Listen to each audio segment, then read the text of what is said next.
Hey everybody, I'm Michelle with Next Chapter Counseling. I'm here today with my second video in a three-part series that I'm doing all about dating. So last week I made a video that talked a little bit about some of the differences between online dating versus dating in real life and some of the characteristics that might make a person better suited for one or the other. So maybe you've realized that online dating is the route that you want to go, or maybe that's just been the route that you've been trying for a while. You want to continue trying with online dating. And so that's what this video today is going to focus on, is maybe some things that you can try or do a little bit differently that will hopefully help you find success in online dating.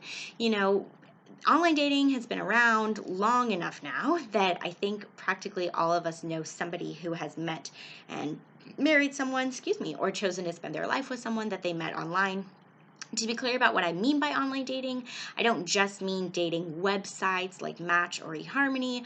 I also mean dating apps. So anything where you are trying to date virtually and get to know people in that realm rather than the realm of real life, that's what I'm going to be talking about today.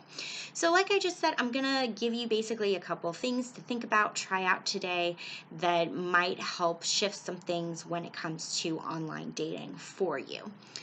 So the first thing I want to talk about is the content of what you put in a profile. So pretty much most apps or any online dating website is going to ask you to answer some questions about yourself so that when somebody clicks on your profile, they have something to read through so they can get to know a little bit about you. And what you put here, some people read them, some people don't, some people just kind of skim. So you don't want to necessarily put a novel, but you also want to make sure that you're putting something in here that actually has some substance. Far too often, people just talk about their interests, which isn't necessarily a bad thing, but having interests in common isn't necessarily enough to form a foundation for a long-lasting relationship if that's what you're looking for. It doesn't really matter at the end of the day if you guys both like the same color or have the same favorite animal or whatever it is. And so often that's what people talk about in their profiles. It can be helpful as a starting point for conversation.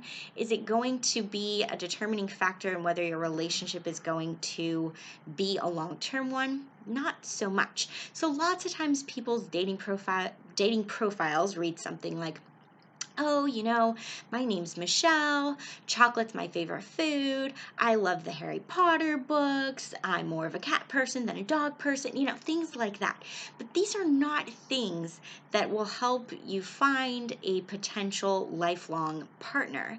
Again, having things in common is cool, but you want to really make sure that what you're talking about on your profile relates to values and key qualities about yourself. So I encourage you to take a look at your profile. And if you find that it's kind of peppered with that kind of stuff, think about revising it a little bit. So, it doesn't really matter what your favorite food is. It doesn't really matter, what your favorite season is or time of year. Like, think about the things that really define who you are. So one way to do this is to think about like 3 words that you would use to describe yourself or that family or friends would use to describe you, and talk about those 3 words on your profile and why. So for example, you could say something like, I'm a really caring, giving person. I spend my time volunteering at the animal shelter, and it's something that I'm really passionate about. I'm wanting to find somebody else who also has a passion for helping others like I do. You could say something like, I'm really adventurous. I love going for hikes on the weekend. Traveling is my thing. I have these certain adventures that I really want to do, and I love trying new things. I want to find someone else who's going to take risks with me. Like, whatever it is, get a little bit in depth, even more so than how I just briefly described there, about why those words really are defining who you are.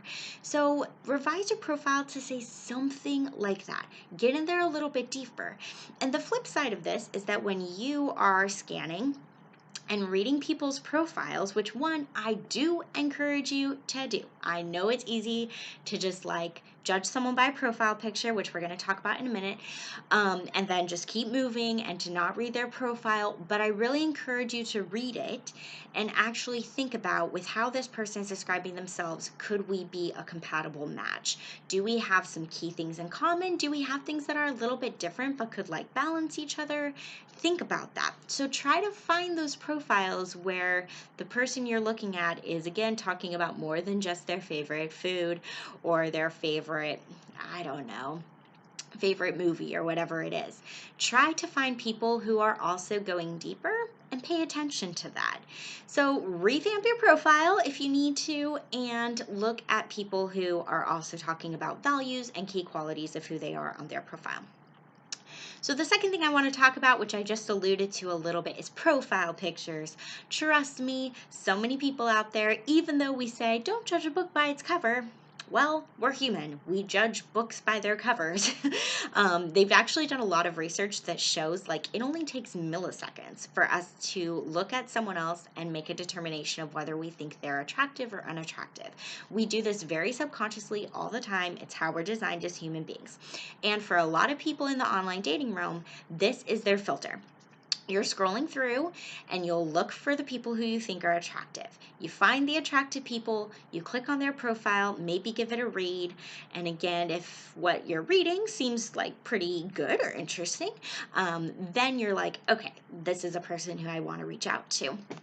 However, using profile pictures as a filter can lead us astray. Again, like, unless you're looking for a Tinder hookup, that's when you may judge by the profile picture. But if you're looking for a lasting relationship and you want to find somebody who you're going to be compatible with, this method, again, which a lot of people use, isn't probably going to work so well for you, because you may be finding super attractive people, but then you may not actually be compatible with them. Whereas there may be some people who you might initially judge as unattractive who could, if you actually took the time to click on their profiles and read their profiles, you may actually realize, oh, this person could be a good match for me. So the thing here is that what I get a lot of times when I suggest this is people saying things to me like, well, Michelle, I don't have time, nor do I want to click on every single person's profile, attractive or unattractive. Like, I just don't have time to do that. And trust me, I get that. And I'm not recommending that you start clicking on every single profile that shows up for you. What I am recommending is that you try this a couple times. So let's say normally you click on, 10 profiles in a day to, again, maybe more or less depending on how much time you devote to online dating. But let's say you're like looking at 10 as a random number. Maybe what you do is you pick 5 people who you're like, that person's really hot, I'm super attracted to them. And maybe you try picking 5 out of the people that you're like, not so attractive. And then you try that out and you see what happens. The reality is that attraction can and often does grow over time. Attraction can ebb and flow depending on how emotionally connected we feel to that person. You may initially start out thinking that somebody is really attractive, but then over time, as you start to see qualities in them that you don't really like, you may be like, what did I ever see in them? Now they just don't seem nearly as attractive to me as they once did. So I encourage you to put aside only clicking on the people that you think are hot and clicking on some people who might be a little more average looking. The reality is that everybody is on there trying to find love, and it can be really discouraging if you don't look like a model and therefore nobody's clicking on you. The people who are average looking, are looking for love just as much as the really super attractive people in this world. So give them a chance. You might know what that feels like yourself, of being overlooked based off of your profile picture, where you're not getting messages because you're like, I know I'm not, again, like textbook or model level of attractiveness, so people aren't interested in me. It feels terrible. So practice giving people a bit more of a chance, even if their profile picture does not immediately grab you, and see how that goes. Again, just maybe try one each time you go and are scrolling through profiles. Just try picking one person who it's like, I'm not attracted to them, but here we go. Click and see what happens and give them a chance. So that's the second tip that I recommend. And the final thing that I guess is like a closing thought that I want to give to wrap this up is, it's kind of a cliche expression, but it's true. Online dating is a marathon, not a sprint. It takes weeding through a lot of people who are not going to be a good match for you. It takes a lot of dead ends happening where, you message someone, they don't message back, maybe even get to the point of you go on a date, but then once you're in person, you're like, ugh, you're not for me. It takes more work than people think it does. And just like in a marathon, you have to figure out when to exert a lot of energy or when to kind of slow down and pace yourself. And if you've been finding yourself feeling burnt out from online dating, or you just find yourself spending more time on it than you really intend to, figure out a way for yourself to take a step back, slow down, put it on pause, and figure out a way to have it be something that you do or engage with in moderation. And take some time away if you need to before you come back to it. It's, like I said, it's hard work. It's not easy. It can get discouraging. But hopefully, if you try some of these tips that I'm recommending, hopefully it will help re-energize you a little bit. If you revamp your profile, start looking at different people's profiles differently. And if you practice trying to click on people who you find less attractive and seeing how that goes. So hopefully that might re-energize you. But again, I really want to encourage you that there's nothing wrong in taking a break if you need to take a break, because it is very time consuming if you allow it to be. And the last thing that I want to say is that in the description of this video, I'm going to put a link to an online guide that I created all about online dating. It includes some of these tips and more. It gives you exercises of some things you can practice to have your online dating experience hopefully be a little more positive, maybe more successful than it's been thus far. So I encourage you to click on that link if you want to get that guide. It's just a Word document. You just read through it, and it's something where when you click on the link, it's going to ask you to put in your email address. So you put in your email address, and then the guide gets sent to you in your email within 24 hours later, normally far less than that. But you'll see it show up in your inbox shortly after.